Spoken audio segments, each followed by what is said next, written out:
And thanks so much for hosting us today. It's so nice to see you all that we have met already, and then really excited to have some engaging conversation along the way.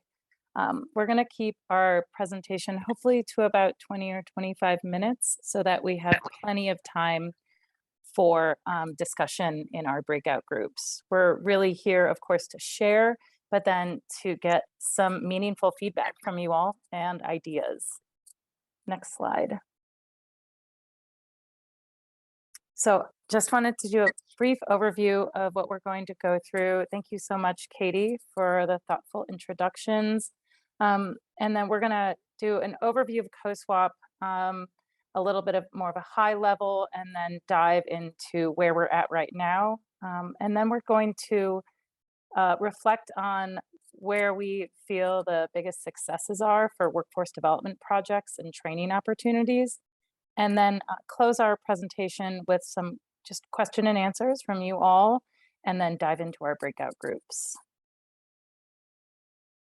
And so no need to reintroduce ourselves, but we just wanted to share that I'm Alison, and we have Courtney on here as well. We're going to be doing this presentation in tandem. And then of course there is our executive director, Dan Gibbs.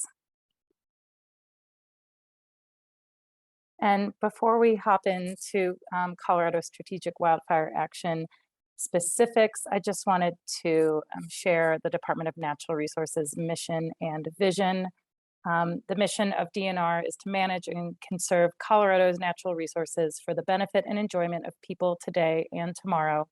And we do that through the vision that Colorado will be a leader in promoting the responsible use and conservation of our natural resources for this and future generations.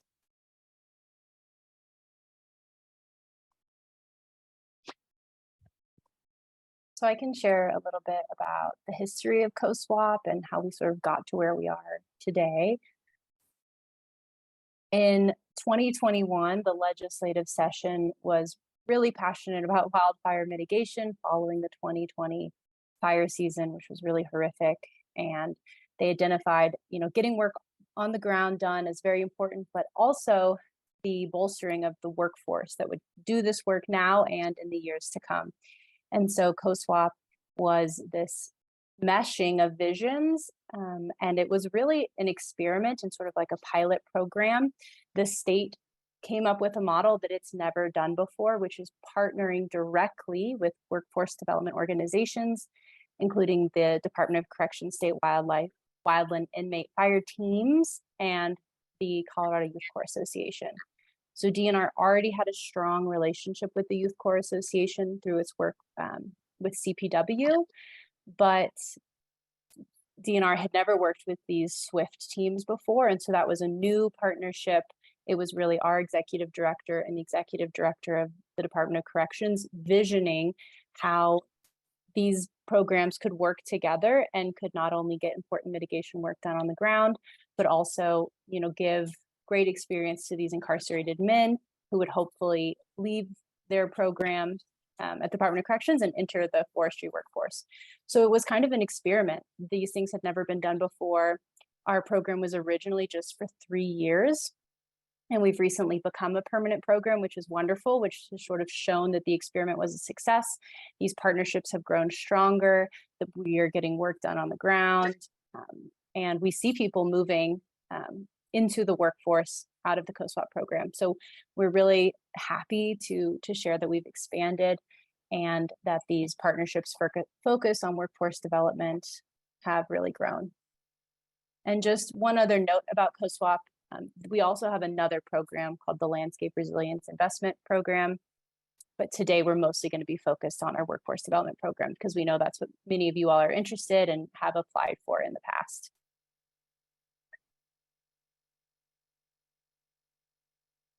And so for those on branching out today that do not know as much about our program, we did want to talk a little bit about the Landscape Resilience Investment first and just outline the program for you all. Then, as Courtney said, we're going to focus on workforce development after this slide.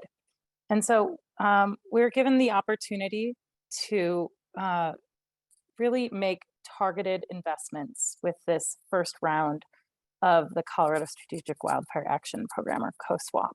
And so we built the landscape resilience investment to be focused in our 10 strategic focus areas. And those right now are 7 counties, 6 on the Front Range, and then La Plata County in the Southwest, and then the 3 Rocky Mountain Restoration Initiative local areas. And thanks so much for flipping back those. The map on this slide represents our strategic focus areas. And so we just wanted to reflect where we have invested right now. And so in 2021, we invested in 10 projects across these areas for a total of $8.5 million. And so with the goal of over 4,000 acres treated, and then we are supporting 54 personnel with this funding. And these projects are more traditional cash grant. So we have 3-year projects. And but the main focus for these projects were to basically create connection and connectivity across the landscape and within partnerships. And so we seeked projects starting with county governments and then filtering down into those counties or areas to find governmental entities that would be interested in supporting up to $1 million grant opportunity. And so we are supporting multi-jurisdictional projects. There's planning associated with them. And we're doing, they're doing everything from defensible space to landscape treatments outside of the community to studies within communities. And we really have a high focus and priority on that local coordination and how these projects were created. And then one thing too is that there has to be a very large focus on protecting communities. And so maybe there will be another time in the future we could either hop on here and talk more about the landscape resilience investment, but we just wanted to give you a brief overview right now.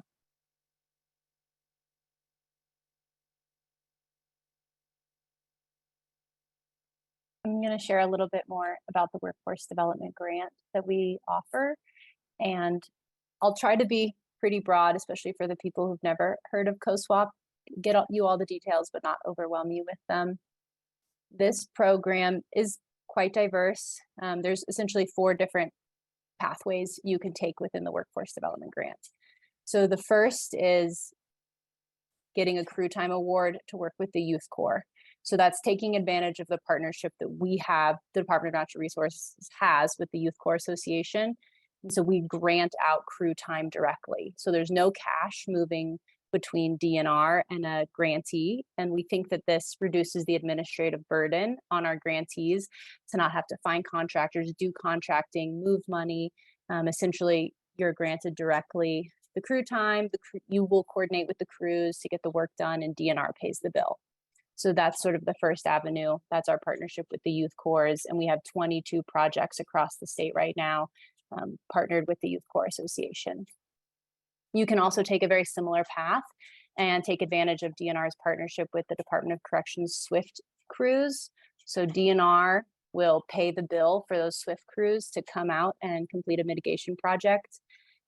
Again, this is the award of accrue time, so there's no money between the grantees and the state. Instead, it's just scheduling. Of course, there's project management involved, but we hope that this type of partnership reduces the administrative burden. We have 13 projects across the state right now with the Department of Corrections SWIFT crews.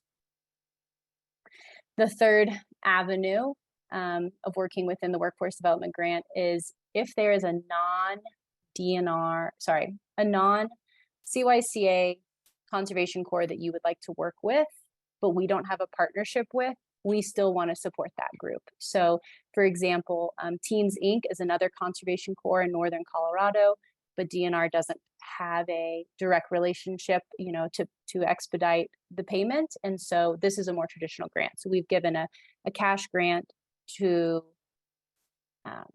an entity to hire Teens Inc. So you can also work with your local corps even if they don't have this relationship with the Department of Natural Resources. And then the fourth avenue to work within the workforce development grant is to receive training, a cash grant for training. So we have made a grant to support a TREX, a prescribed fire training exchange, which is going to be happening next year in Northern Colorado. We're also paying for a group of volunteers to receive their S-130-190, and then also for a conservation corps group to receive a training. You'll also see on here 5 cash grants, and this is an unusual situation. We had to do sort of a mid-year transition from some of our Department of Corrections projects into cash grants, but we don't anticipate offering that option in the future. But we just wanted to share here that we also have a few mitigation projects that are just being funded through cash. So that's a big overview of our workforce development program. And if you have any questions, we can get to those at the end.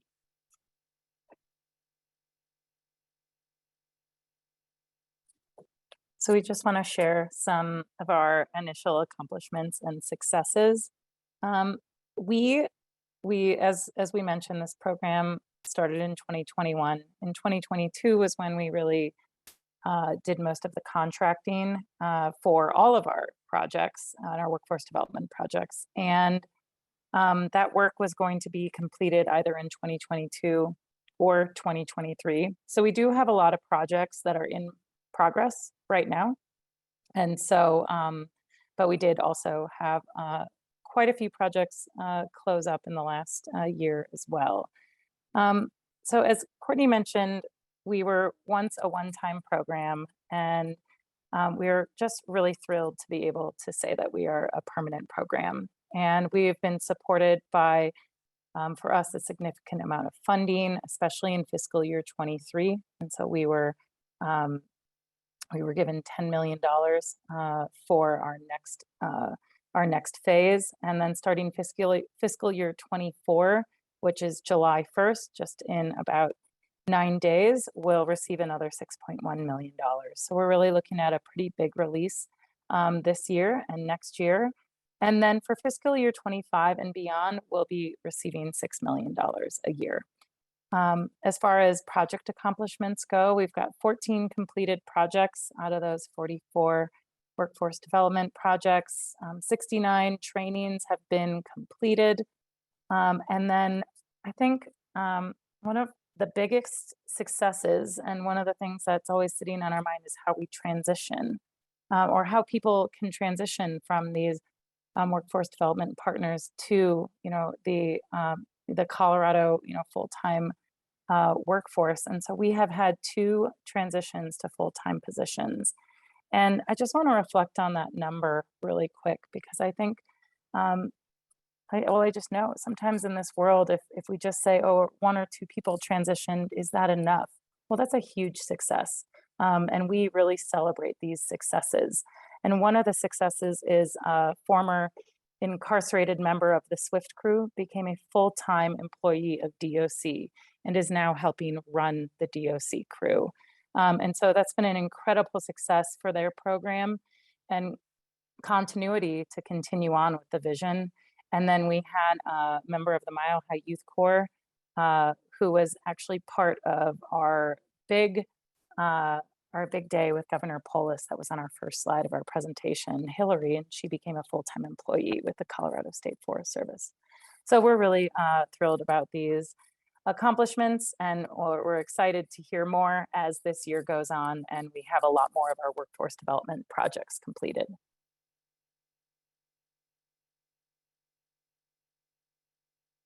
I have a few updates to share about COSWAP 2.0, which is our next release of workforce development funding. We've tried to listen, to the challenges that partners have faced in COSWAP 1.0 and adapt to that. And that's another part of why we're here in this listening session with you all, is so that if you have feedback on what didn't work, what did work, we want to know that, because we want these future iterations of our program to be more and more beneficial and to make larger impacts and serve the people more. So we're here to listen. This is what we're thinking so far. This is our plan, to have a late summer or fall release with conditional awards made by mid-October.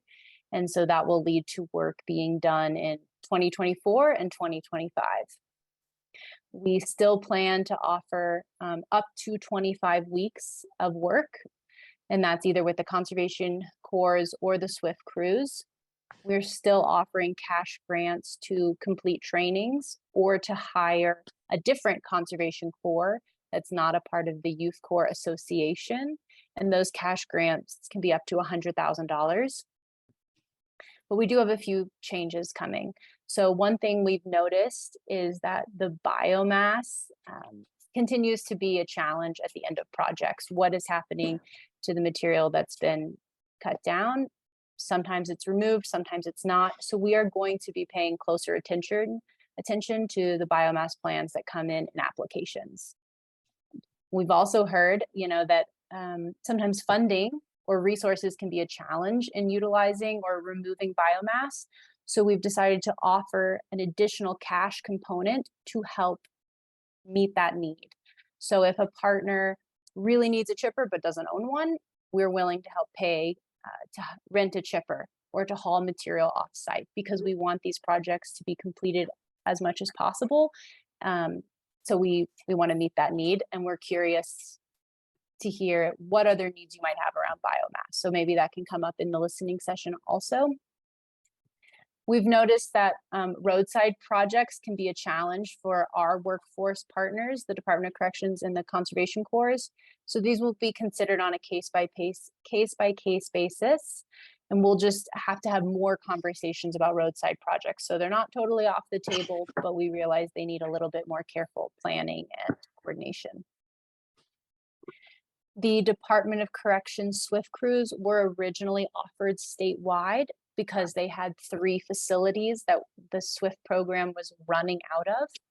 They now only have 1 facility out of which they are running, which is in Canyon City. So we are limiting the projects that the Department of Corrections SWIFT crews can be a part of. We have it, instead of being a distance perimeter, it's a time perimeter. So if you're interested in having the crews for a day trip, they can travel up to 1.5 hours each way, or up to 3 hours for an overnight trip.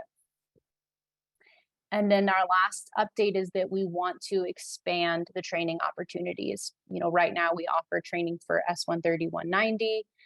We're doing in Trex. We would offer training for S212 power saws, but we're really interested in hearing what are the other training needs that you all have, that the people doing the work have, so that we can continue to grow the workforce. So that's going to come up in one of the breakout rooms, and we're really excited to hear about the needs.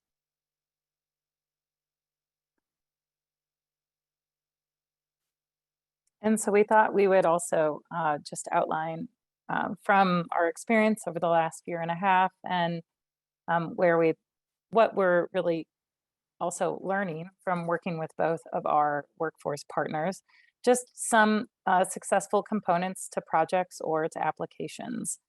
And so for Conservation Corps projects, we really need applications to demonstrate the strong risk reduction to life, property, and infrastructure. That's really the core value of the COSWAP program. And then we understand that this can't always happen, because maybe an entity or an organization does not have a professional forester or a natural resource specialist on staff, but we see that projects with prescriptions that are written by those professionals tend to be more successful, especially on the ground, as the project manager is out there teaching that the Conservation Corps, what to do and how to do it properly to make sure that we have a successful project. Generally, Conservation Corps members are coming in fresh, just taking their chainsaw training, that S212 training, and may have never cut a tree before. Although, of course, Conservation Corps staff, they're much more seasoned foresters. And so we've seen the success in projects is where the felling operations are really appropriate more for the beginning sawyers. So smaller diameter trees, less complex prescriptions. And that's not to say, though, that the Corps is not willing and interested in challenging themselves along the way. just sometimes it takes a little bit more time to see that momentum build at a project if it's got a little bit more of a challenging prescription or challenging trees. Um, Reflecting back on the comment of the roadside projects, we are, we, for Conservation Corps, project areas really should not include hazards like power lines or homes or steep, very steep slopes. These can cause, well, first off, beginning sawyers usually don't have the credentials to be able to cut close to these, extremely critical infrastructure areas. And so having the project area outside of these types of structures or infrastructure is really important. And on average, just to give you a snapshot, we're seeing about 1 acre a week completed. Now, of course, that is average. We've seen less and more from our Conservation Corps projects. And so that's just something to take into consideration if you're thinking about working with the Youth Corps and how much and how many weeks you would need to complete a project if that's the view you're taking. However, to step back, when working with Conservation Corps, we contract with them on a per week basis for an amount of hours that they will be working on the project. And so the vision of working with Conservation Corps isn't necessarily project completion, and that's also something to keep in mind. There's a huge training and workforce development component there, and career opportunities, and really like they're really a family going out there together, living together, working together. So the expectations really are more of training the workforce than completing every acre that you need to be completed. We also see that when there's more of a consistent prescription throughout the project area, that there's a much bigger success of the project. And then back to the biomass, we just have to be able to understand Conservation Corps' limitations.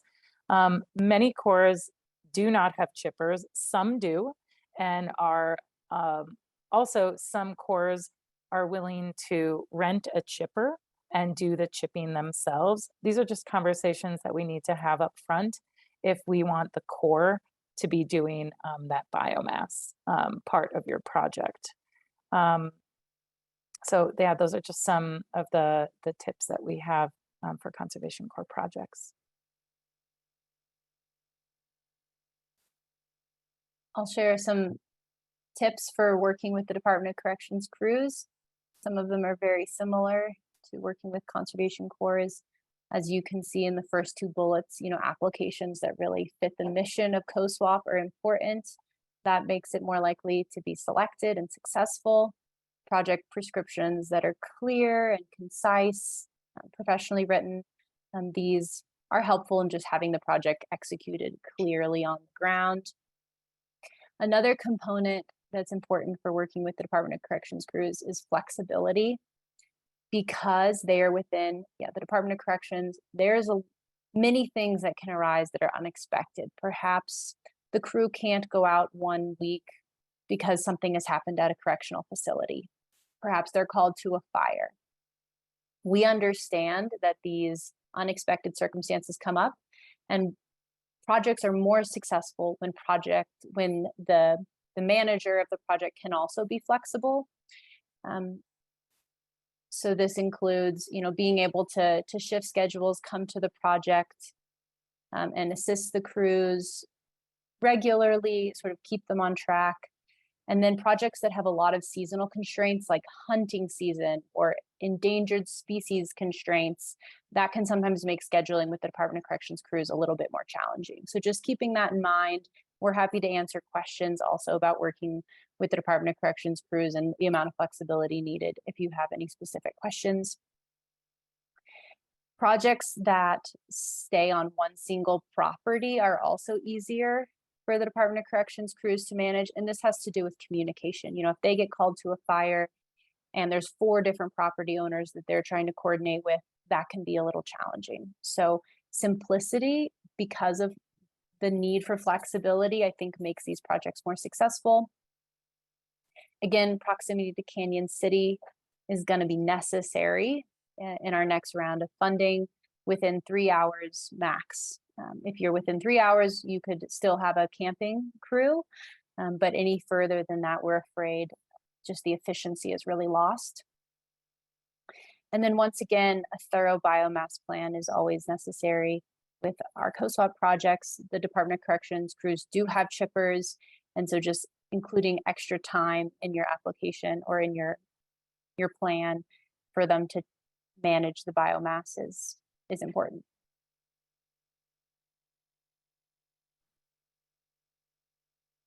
And so we just want to run through some training opportunities, ones that we have offered, and then some thoughts on some additional trainings that we would like to offer for our next round. And so as Courtney mentioned earlier, we've, for our first round of COSWAP, we were able to support some S130, S190 trainings, as well as 212 chainsaw course. And then we have funded or partially assisted in funding one prescribed fire training exchange, or TREX, that will be happening this year. But what we've heard over the past year and a half is that there might be some additional trainings that are needed out there to help with this on-the-ground mitigation. So we've heard, and we would like to support training on the-ground training for the specific prescription that is to be, worked on for a certain project. So that could be an entity with the Corps, with the crews, training them on how to cut trees, or which trees to cut, spacing, etc. But that could be on a case-by-case basis. We've also heard that some folks are looking and interested in some more advanced felling training, as well as just general forestry, like dendrology. What trees are out there? What type of forest am I in? And etc. So one of our breakout rooms is going to be all about trainings. We want to listen to hear more from you all, if there are, of course, some that we've probably missed. And as of right now, our training recipients have been the Conservation Corps. We also have a volunteer group that has received trainings. And then we've been also training mitigation professionals.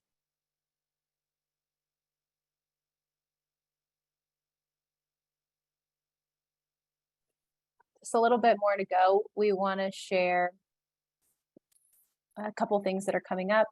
One, is that our workforce development program is expected to be released this late summer, early fall, and our landscape resilient investment program has an anticipated next release date of spring 2024. So we will be sending out more information about this. If you don't yet receive COSWAP email updates, you can sign up for those on our website, and I can put that in the chat in just a minute, so you can be subscribed and get updates as they come, know exactly when applications are available. And we're just hoping for the rest of the session that we go into 2 different breakout rooms. We're very curious, one, about what training the workforce needs in Colorado, and programmatic feedback on COSWAP itself. How did 1.0 go? What did you like? What did you not like? And so we're open to hear all of your feedback.